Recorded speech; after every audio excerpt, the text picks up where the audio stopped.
నేను గవర్నమెంట్ గురించి మాట్లాడే కన్నా కూడా ఒక తప్పు జరిగినప్పుడు కొన్ని కోర్టులు ఉంటాయి కదా, ఆ కోర్టు తీర్పుని మనం గౌరవించాలి. ఏ కోర్టు తీర్పు ఇచ్చినా మనం గౌరవించాలి. ఇప్పుడు అదే జగన్ జైలుకి వెళ్ళాడు, ఇదే టీడీపీ వాళ్ళు తప్పు పండింది అన్నారా లేదా వాస్తవంగా? ఇప్పుడు అదే చంద్రబాబు వెళ్తే ధర్నాలు చేయాల్సిన అవసరం ఏముంది? కావాలని జగన్ గారు కేసు పెట్టించారు అంటున్నారు. జగన్ గారే కేసు పెడితే, జగన్ గారే మేనేజ్ చేయగలిగితే ఆయన 14 నెలల జైల్లో ఉండడుగా, 2 years జైల్లో ఉండడు కదా. సరే, ఇప్పుడు మీరు రాజమండ్రి జైల్లో ఉన్నారు చంద్రబాబు గారు.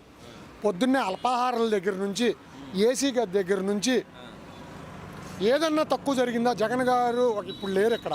అంటే నేను ఆయన కించపరిచి అంట్లా ఎవరినైనా. ఇప్పుడు అదే శిక్ష నాలాంటి వాళ్ళకో ఇంకొకళ్ళకి పడుద్దండి. మా పరిస్థితి ఏంటి?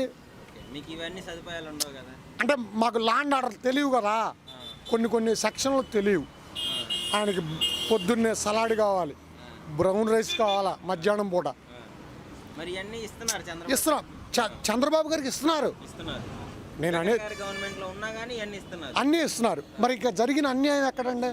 ఎవరైనా శిక్ష అనుభవించాల్సిందే. తప్పు చేసి నువ్వు నిరూపించుకో. నేను ఇప్పుడు కూడా ఇగో, మీ దగ్గర తప్పు లేనప్పుడు ఎక్కడైనా శిక్ష అనుభవించినప్పుడు నిరూపించుకో, కోర్టులో నిరూపించుకోవాలి. కోర్టులో మరి రిమైండ్లోకి తీసుకున్నారు అంటే నిరూపించలేదనే కదా స్టార్టింగ్. ఇప్పుడు మీరు కూడా ఒక ఆలోచన చేయండి. ఇప్పుడు తప్పు అనేది ఎవరైనా చేస్తాం. ఇప్పుడు తప్పు చేసినప్పుడు అదే న్యాయస్థానం మీకు రిమాండ్ వేసింది అంటే మీరు తప్పుని నిరూపించుకోండి, బెయిల్ వచ్చుకోవచ్చు. ఇప్పుడు మధ్యాహ్నం బెయిల్ రావచ్చు, రాకపోవచ్చు.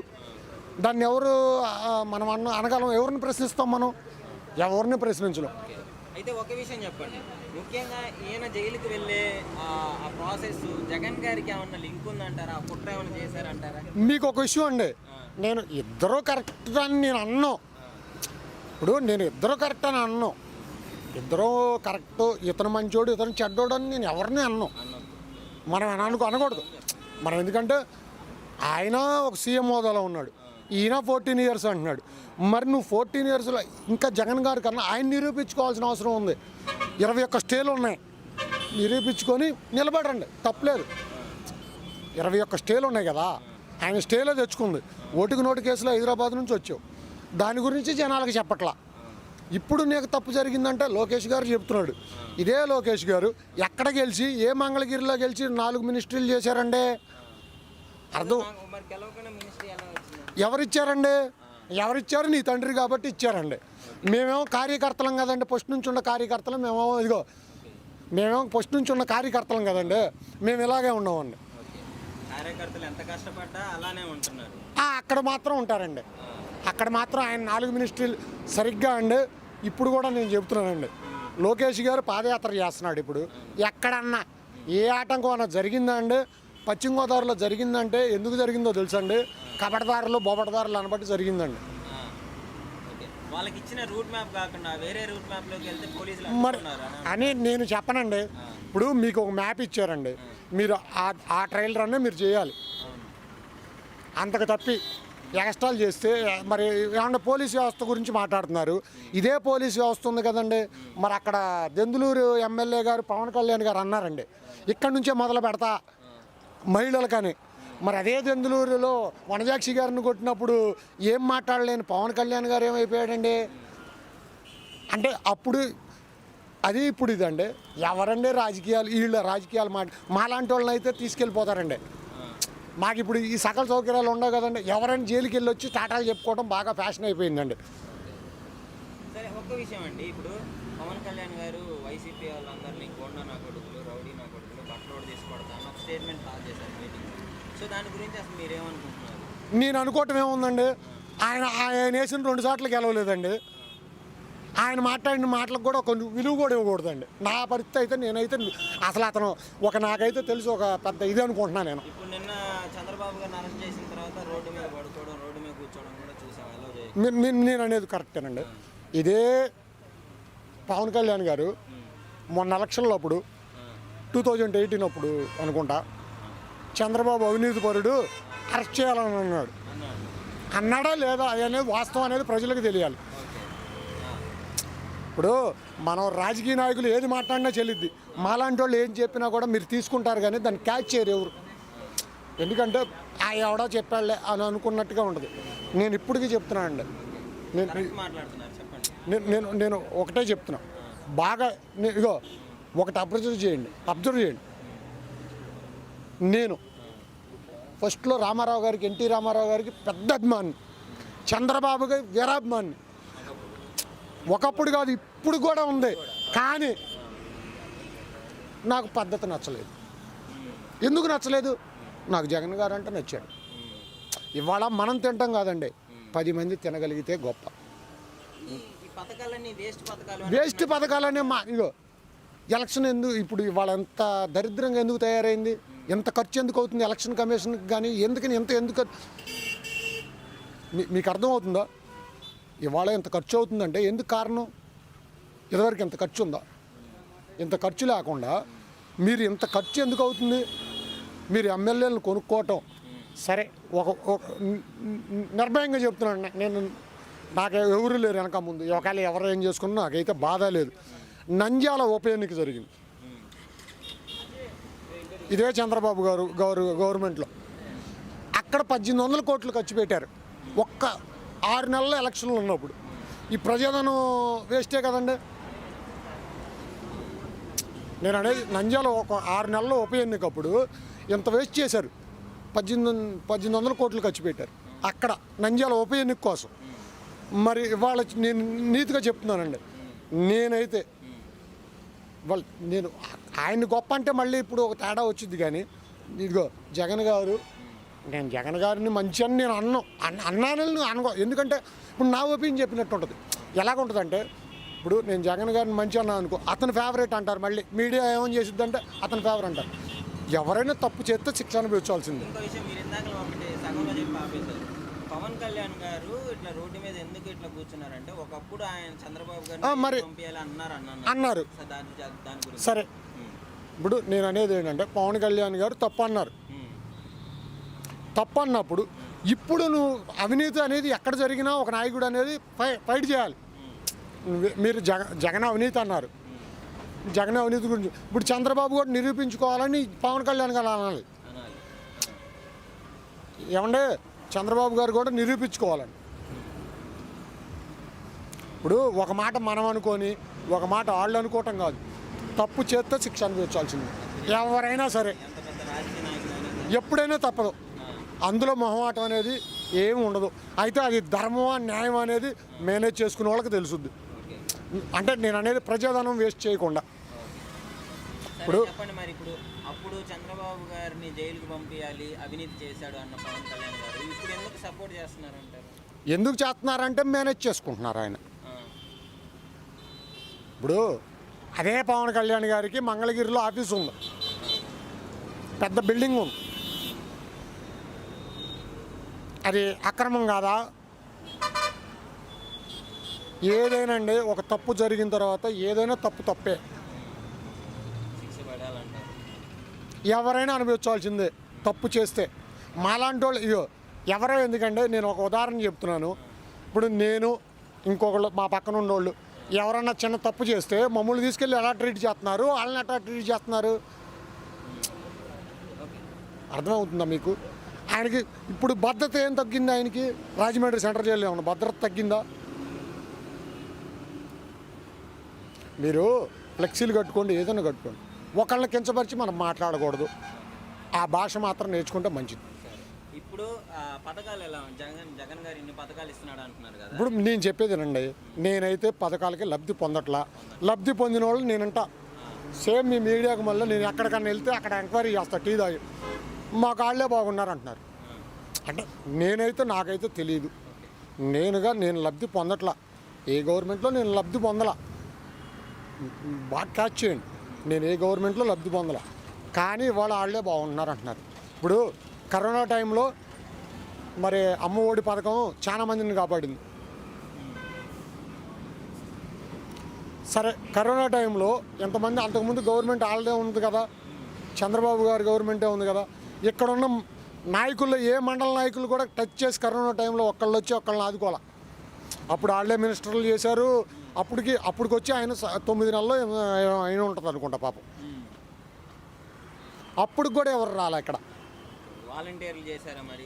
మరి వాళ్ళు చేయకపోతే వాలంటీర్ వ్యవస్థను కూడా ఇప్పుడు ఆయన కించపరిచి మాట్లాడుతుంటే కిడ్నాపులు చేస్తున్నారు, కిడ్నాపులు జరుగుతున్నాయని అంటున్నారు. ఏమో ఆయన చూసాడేమో, ఆయన చూసుంటాడేమో అండి.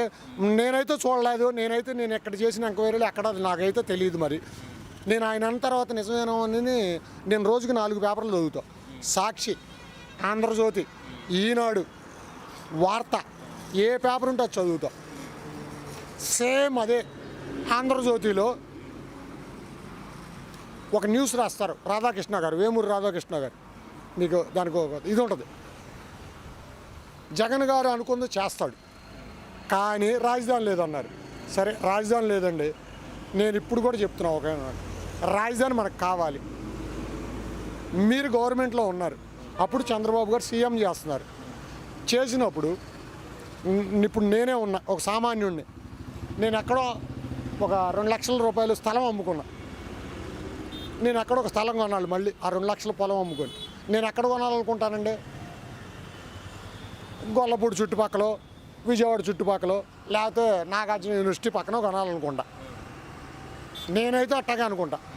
ఎందుకంటే మా పిల్లలకి ఎవరికన్నా బాగుంటుంది, రోడ్డు అమ్మడి స్థలాలు కదా. అమరావతిలో ఎవడన్నా కొనాలని ఎవరికి తెలుసుద్దండి? అది అమరావతిలో పొలాలు కొనాలని ఎవరికి తెలుసుద్ది? ఎవరికైనా తెలుసుద్దా? అమరావతిలో పొలం కొనాలనేది అక్కడ గవర్నమెంట్లో జీవో ఉన్న వాళ్ళకి తెలుసుద్ది. అంతకు తప్పితే ఇంకెవరికన్నా అమరావతిలో పొలం కొనాలని ఎవరికన్నా తెలుసుద్దా? ఇదే మాట నేను మీ ద్వారా అడగదలుచుకున్నా. వాళ్ళు ఎక్కడైనా చెప్పనే ఇదిగో నన్ను ఏం చేసుకున్నా బాధలేదు, నేను బతుకుంటే ఏమీ లేకపోయినా కూలి పని చేసుకొని నన్ను బతుకుతా. కానీ ఒక్కొక్క రాజకీయ నాయకులు ఆయన నాటకాలకే ఇవాళ తప్పు ఏంటంటే, ఇగో జగన్ చేస్తున్నాడు, సరే అతను తిన్నాడు తినలేదని నేను అన్నాం. సరే మనకు అనవసరం, నాకైతే తెలియదు అంతకుముందు. నువ్వు కరెక్ట్గా నిలబడు. ఇప్పుడు నీ మీద కేసు ఇదైంది కదా, నిలబడి నువ్వు వచ్చి నిలబడు, బెయిల్ తెచ్చుకోవద్దు. ఎందుకు కోర్టుకు అభ్యర్థించాల్సిన అవసరం లేదు. నువ్వు తప్పు చేయనప్పుడు నీకు ఎందుకు తడవాలి? ఇప్పుడు ఇవాళ నీకు అంత దమ్ముందన్నావు, ఈ సానుభూతి కూడా అవ్వచ్చు. మీకు అర్థమవుతుందా చెప్పేది? సానుభూతి కూడా అవ్వచ్చు. ఫైనల్గా ఇప్పుడు 175 స్థానాల్లో జగన్ గారికి ఎన్ని గెలుచుకునే ఛాన్స్ ఉందంటారు? చంద్రబాబు నేనైతే డైరెక్ట్గా చెప్తానండి, నాకు వచ్చిన న్యూస్, నేను చదివిన న్యూస్ ప్రకారం 102 సీట్లు వచ్చేస్తాయండి. నా లెక్క ప్రకారం 102 వస్తాయి. పొత్తులు పెట్టుకున్నా కానీ 102 పక్క.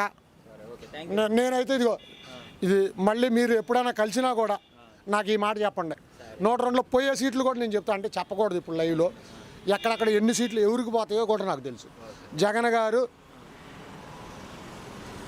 అనుకున్నాడు అనుకుంటే, ఇప్పటికి చెప్తున్నా, ఆయన అనుకున్నాడు అంటే ఈ పని చేయాలంటే అది ఎంత రిస్క్ అని చేసేస్తాడు. ఇప్పుడు చంద్రబాబు గారు ఉన్నారు, ఎందుకు రాని మళ్ళీ అది కూడా అడగొచ్చు. జగన్ గారికి చంద్రబాబు తేడా ఏంటని. ఇవాళ ఒక్క చంద్రబాబు ఫైట్ చేయాలి. ఆ పక్కన ఉండారు చూసారా కింద మినిస్టర్లు, వాళ్ళు ఎవరు రారు. నేను ఇప్పుడు పక్కాగా చెప్తున్నా. అయితే కొన్ని సీట్లు పోతాయి అంటే, ఎందుకంటే కొంతమంది కొంచెం అటు ఇటు. ఇప్పుడు అమరావతిలో అంటే ఆమె వెళ్ళిపోయింది కదా, అప్పుడు దాకా ఎమ్మెల్యే సీటు కూడా ఇవ్వలేదు ఆమెకి. టీడీపీలోకి వెళ్ళి కూర్చుందాము. ఎవరో తెలుసా మీకు? పేరు కూడా చెప్పనా? ఉండవల్లి శ్రీదేవి గారు. ఉండవల్లి శ్రీదేవి గారు అంటున్నారు 175 సీట్లు టీడీపీకి పక్కా వస్తాయి, తాడేపల్లి నుంచే స్టార్ట్ అవుతాను అంటున్నారు. 170 సీట్లు వస్తాయి ఎవరికి? టీడీపీకి. మీకు ఒక అసలు ఎలా మరి చెప్పేవాళ్ళు ఎలా చెప్తారో కానీ నాకైతే అర్థం కాదు. 175 సీట్లు అసలు ఏ విధంగా వస్తాయండి? అసలు శ్రీదేవి గారు అంటున్నారు కదండి, ఏమో ఆమె గెలిపించిద్దామో. అసలు ఆమె గెలుచుద్దండి? సరే అదే అమరావతి రాజధాని చంద్రబాబు గారు ఇచ్చారు, అదే మంగళగిరిలో మరి వాళ్ళ అబ్బాయిగా పండే పోటీ చేసింది, ఆయన ఎందుకు ఓడిపోయారండి? ఇప్పుడు ఒక సామాజిక వర్గం ఉందండి. ఇప్పుడు నేను అదే కమ్మ సామాజిక వర్గం, మైలవరం ఉందండి, మరి మా సీట్లు ఎక్కువ. అంటే వేరే ఉద్యోగం కించపరిచో నేను కులం గురించి మాట్లాడతలేదు, మాట చెప్తున్నాను. ఎట్టి పరిస్థితుల్లో దానికి మాత్రం నేను ఒకటి బాగా కాంప్రమైజ్ అయిపోయి చాలా మంది ఇలా ఉన్నారేమో, కానీ నేను ఇప్పటికీ ఒక మాట చెప్తున్నాను, మంచి చెప్పాలి, చెడు చెప్పాలి. ఉండవల్లి శ్రీదేవి గారు ఎందుకు వెళ్ళిపోయారు? ప్యాకేజీ లేకుండా వెళ్ళిపోయిందా? ప్యాకేజీ లేకుండా వెళ్ళిపోయిందా అంటే ఆమె ఒక్కటి బాగుంటే చాలు, ఆ పక్కన ఉన్న రైతులు ఎవరు బాగుండక్కర్లా. అసలు మన వైసీపీలో గెలిచి టీడీపీలోకి వెళ్ళిపోవడం ఎలా అనిపిస్తుంది? నేను అదే కంటే చెప్పేది. ఇప్పుడు ఒక ఆయన ఉన్నారు, ఆయన ఢిల్లీలో కూర్చుంటారు, నువ్వు ఎంపీ అవటం ఎందుకు? నువ్వు గెలిచింది అక్కడ, ఇప్పుడు రాజీనామా చేసి కూర్చోవాలి కదా. ఇప్పుడు మీరు తిట్టారు, ఆయన ఉన్నారులే, ఆయన అంటే మహానుభావుడు, ఆయన అక్కడ కూర్చొని ఢిల్లీలో స్టేట్మెంట్లు చెప్తాడండి రఘురామకృష్ణరాజు గారు. నీకు అంత దమ్ముండి నువ్వు ఉన్నప్పుడు నువ్వు ఎంపీవే కదా, ఏ పార్టీలో ఎంపీవి? వైఎస్ఆర్సీపీలో ఎంపీవేగా, రిజైన్ చేసేసి. నాకు బీజేపీ వాళ్ళతో టచ్ ఉందంటే ఇప్పుడు ఎవరు చేసినట్టు జగన్ చేశాడా, బీజేపీ వాళ్ళు చేశారా ఇప్పుడు అరెస్టు? ఇప్పుడు వీళ్ళకి కూడా ఇప్పుడు కూడా నేను ఒకటి చెప్తున్నానండి, అరే మాట ఒకటి అడుగుతాను నేను. పురంధేశ్వరి గారు మీరు అనండి, ఇక్కడ బీజేపీ అధ్యక్షురాలు కదా, ఆమెకు కూడా తెలియాలి ఇది మాట. దగ్గుబాటి వెంకటేశ్వరరావు గారు వాళ్ళ భర్త, ఏనండి బాగా క్యాచ్ చేయండి. ఇదే బీజేపీ ఇప్పుడు ఆమె ఇదైంది, 100 రూపాయల నాణ్యం రిలీజ్ చేశారండి ఢిల్లీలో. ఎన్టీఆర్ గారు వాళ్ళిద్దరికీ మాటలు, చంద్రబాబు గారికి పురంధేశ్వరి గారికి. సరే మీరు 100 రూపాయల నాణ్యం, అప్పుడు మీరు 100 రూపాయల నాణ్యం సరే హోదాలో వెళ్ళొచ్చు, మామగారు హోదాలో. మీరు వెళ్ళి జేపీ నడ్డా గారిని కలవాల్సిన అవసరం ఏంటి? బీజేపీ అధ్యక్షుడిని ఎందుకు కలిశారు? సరే మిమ్మల్ని అరెస్ట్ చేస్తారన్న సంగతి మీకు ఫస్ట్ నుంచి తెలుసు, 15 రోజుల క్రితం నుంచి తెలుసు. ఇదే బాబు గారికి 15 రోజుల క్రితం నుంచి తెలుసు. సరే మీరు ఇదే పొందుగూరి నారాయణ ఇప్పుడు ఇక్కడ ఉన్నాడండి, పంపించింది కూడా మీరే విదేశాలకు. ఇదే పొందుగూరి నారాయణ గారిని విదేశాలకి బెయిల్ ఇప్పించి మీరు పంపించారు. మీరు విదేశాలకి నేను ఆపరేషన్ చేయించుకోవాలండి. ఇవాళ జగన్ లండన్ వెళ్తే ఏంటి తప్పు ఏంటి? మీరు సింగపూర్ వెళ్ళి రావచ్చా? సరే ఇదే ఉదాహరణ తీసుకుందాం, మీరు రాజధాని కట్టేవాళ్ళు అయితే తాత్కాలికంగా ఎందుకు వేశారు? మీరు 5 ఏళ్ళు పరిపాలన చేసినప్పుడు అదే రాజధాని అమరావతి అనుకున్నప్పుడు తాత్కాలికంగా ఎందుకు వేశారు? సింగపూర్లో ఈశ్వరన్ ఎవరండి? ఇప్పుడు ఆయన కేసు ఉంది, ఆయన మినిస్ట్రీ కూడా తీశారు. దీన్ని ఎవరైనా ప్రశ్నిస్తారా? ఎందుకంటే పిచ్చి జనాలకు తెలియదు కదండి. ఈ పిచ్చి జనాలకి ఏం తెలుసు? మా బాబు గారు ఎవరికి బాబు? జగన్ బాబు అయినా చంద్రబాబు అయినా మంచి చేస్తేనే మంచి చెప్తారు. అంటే నేను వల్గర్గా మాట్లాడండి, ఎక్కడో మాట్లాడతారేమో ఏంటి అది ఇది, నేను అటు కాదు, ఉండ సబ్జెక్ట్ చెప్తున్నా. సరే మీరు అమరావతి డెవలప్ చేయాలనుకున్నారు, అమరావతి ఏకైక రాజధాని అనుకున్నారు. ఏకైక రాజధాని అనుకున్నప్పుడు మీరు 5 ఏళ్ళలో మీరేం పీకారు? మీరు తాత్కాలికంగా ఎందుకు వేశారు? నువ్వు బిల్డింగ్ కట్టేసేసుకోవచ్చుగా. ఇప్పుడు అప్పుడే అయిపోయేది కదా, ఒక జీవో పాస్ అయితే అయిపోయింది. అప్పుడు పాస్ అయితే అయిపోయింది, అమరావతి రాజధాని అయిపోయింది. సరే నీకు వైజాగ్ మీద ప్రేమ ఉంది, సరే జగన్ గారు ఏమన్నారంటే వైజాగ్ చేద్దాం అంటున్నారు, నువ్వు అమరావతి అంటున్నావు. 3 రాజధానులకు తప్పు అనేది ఎక్కడ లేదు. ఆయనకి చంద్రబాబు గారికి తెలీదా? ఇప్పుడు రాయ్పూర్ విడిపోయింది, రాయ్పూర్ రాజధాని, ఛత్తీస్గఢ్ విడిపోయింది, రెండు స్టేట్లో ఉన్నాయి. 2 స్టేట్లో రాజకీయ నాయకులకు అందరికీ తెలిసింది. ప్లస్ ఇంకోటి బొంబాయి ఉంది, 6 నెలల్లో బొంబాయి రాజధాని, తర్వాత నాగపూర్ రాజధాని ఒక 6 నెలల్లో. అసలు ప్రపోజల్ ఏంటో తెలుసండి, మీ అందరికీ తెలియని ప్రపోజల్, నాకు తెలిసిన న్యూస్ చెప్తున్నాను. హైదరాబాద్ని 2వ రాజధాని చేయాలని సెంట్రల్ గవర్నమెంట్ ప్లాన్లో ఉంది. ఎందుకంటే వికేంద్రీకరణ అవ్వాలి, ప్రాంతాల వికేంద్రీకరణ. చంద్రబాబు గారు ఎక్కడో అమరావతిలో పెట్టుకొని ఎక్కడో మారుమూల ఉందంటే ఇప్పుడు వరదలు వస్తాయండి. ఇప్పుడు రేపు వరదలు వస్తాయి, ఎవరేం చేయాలి?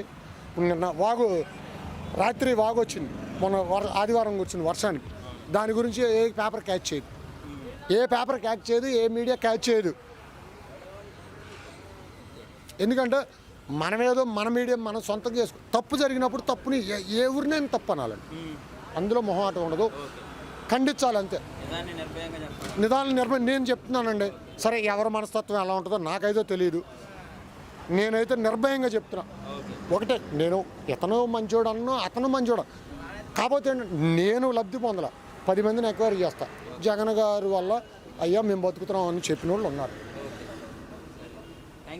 సరే మీరు ఇగో ఇంకోటి కూడా చెప్పాలనుకున్నాను. అన్నా క్యాంటీన్ అన్నారు, అది తీసేశారన్నాక ఆయన అడిగింది. అదే అన్నా క్యాంటీన్ తీసేశారన్నారు. ఇవాళ గిద్దలూరు కానీ నంద్యాల నియోజకవర్గంలో వైఎస్ఆర్ ఫ్రీ క్యాంటీన్ ఉందండి. ఒక కృష్ణా గుంటూరు జిల్లాలో లేదు, కానీ మీరు ఎక్కడైనా చూసుకోండి వైఎస్ఆర్ ఫ్రీ క్యాంటీన్, భోజనం ఫ్రీ, ఇచ్చే పని లేదు. నేను తిన్నా. అన్నా క్యాంటీన్ అన్నారు. సరే అన్నా క్యాంటీన్ పెట్టారండి, ఎక్కడి నుంచి వస్తుందండి ఫుడ్? అది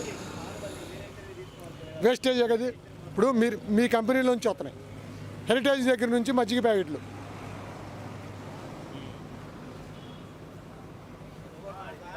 ఇప్పుడు హెరిటేజ్ దగ్గర నుంచి మజ్జిగ ప్యాకెట్లు పని పథకం పెట్టారండి.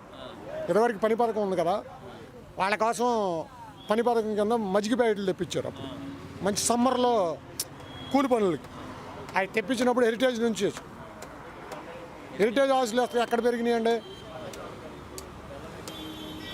ఎక్కడి నుంచి పెరిగింది? మీరు ప్రభుత్వ కార్యక్రమాల్లో సరే ఇక జగన్ గారు తప్పు అని నేను అన్న, కానీ మనకెందుకు ఇప్పుడు అతని టాపిక్ మనకు అనవసరం. చంద్రబాబు గారు ఏదన్నా ప్రభుత్వ ప్రోగ్రాంలో ఉన్నప్పుడు, నువ్వు సీఎం పదవిలో ఉన్నప్పుడు, నువ్వు 14 ఏళ్ళ సీనియర్, 40 సంవత్సరాల సీనియారిటీ ఉన్నప్పుడు ఒక మనవుణ్ణి వేసుకొని, నీ మనవుణ్ణి వేసుకొని ఏ మీటింగ్కి వెళ్ళాలండి? మీటింగ్కి వెళ్తావా? అంటే ఇక్కడ ఉన్న 5 కోట్ల మంది జనాభా పిల్లలు కాదు. పోలవరం ప్రాజెక్టు ఎవరిదేనండి? అది ఏమన్నా నీ సొంత ప్రాజెక్టు కాబట్టి బస్సులు పెట్టి ఆర్టీసీలు ఎవరు కట్టాలండి? వాళ్ళ ఇవన్నీ ఎవరు అడగరేంటండి? ప్రశ్నించేవాళ్ళు లేరు. అర్థమవుతుందా మీకు చెప్పి? ఆర్టీసీ ఎవరిదండి? ఇప్పుడు ఆర్టీసీ వాళ్ళు జగన్ గారు పట్టింది. వాళ్ళకి కూడా నీతిగా చెప్తున్నాను నేను, గవర్నమెంట్లోకి వెళ్ళింది.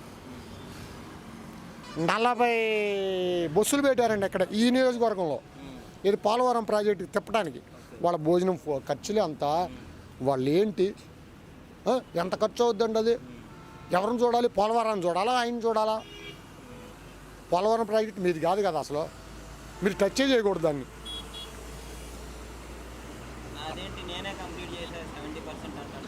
అది రాజశేఖర రెడ్డి గారు ఎప్పుడో వేశారండి, రాజశేఖర రెడ్డి గారు వేశారు.